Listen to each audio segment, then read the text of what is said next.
A predominantly white and wealthy area of Baton Rouge would like to secede from the city proper.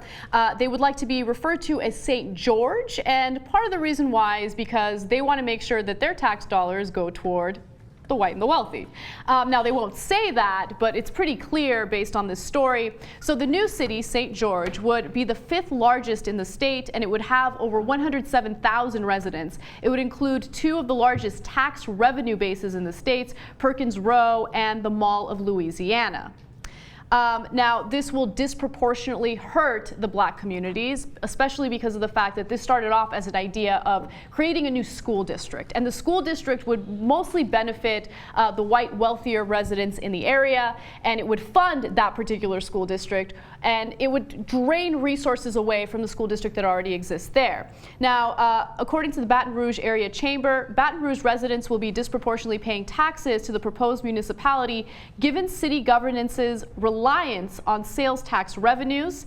And John Fergonese, who is a city planner, says the problem is that the whole parish built a major retail center there. You have 90 million go from one hand to another, and that's going to cause a major catastrophe to the finances of this parish. Now, keep in mind, they built this massive mall, right? And all of the taxpayers' resources went into that. And now all of a sudden, this rich, wealthier area wants to secede and become its own city, and it's going to be a huge problem, especially for those who contributed to that mall. Right, and also the poor people in the city now will go to that mall and spend and get their tax dollars there because there's no revenue, there's no commercial stuff happening in their neighborhoods. Exactly. So, and St. George was a saint who was executed, and before his execution gave all of his goods and accumulation to the poor. Ironic. Which is ironic.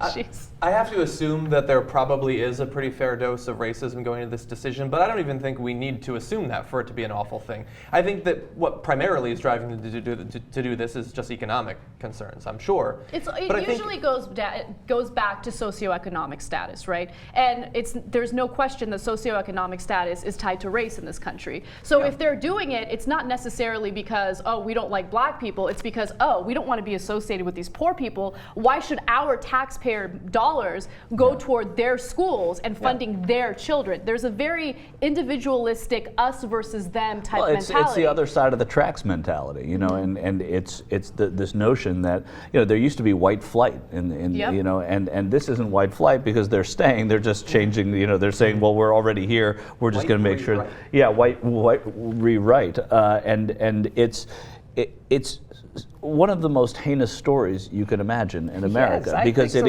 mean, it's in the age that we're talking about.